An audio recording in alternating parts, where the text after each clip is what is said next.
Hello there. Are you a rational individual? Well, can you tell the difference between a rational theory and an irrational one? Well, that's a bit subjective. How about if we define irrational objectively?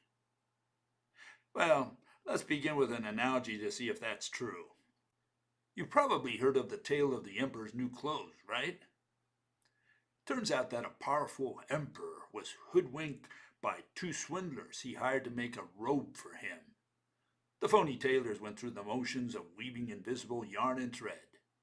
They led the monarch to believe that only smart people who deserved their jobs could see the garment.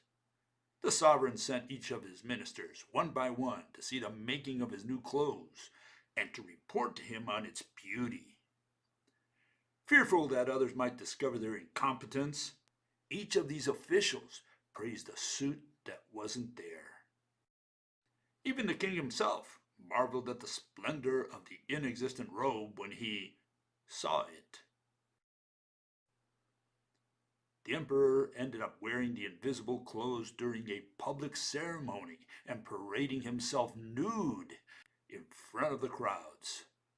It took a little kid to break the spell when he sneered that the emperor was stark naked. Now imagine a juggler throwing around invisible pins in the air. Or a mime that juggles inexistent balls. Or a theorist that pretends to be juggling pins and balls when he's actually juggling abstract mathematical concepts.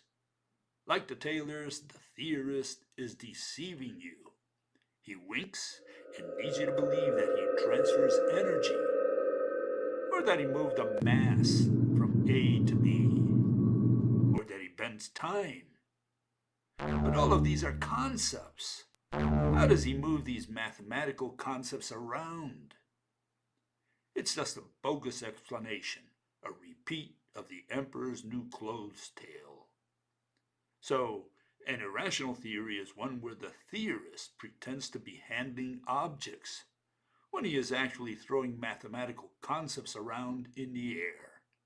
Now that is as irrational as it gets.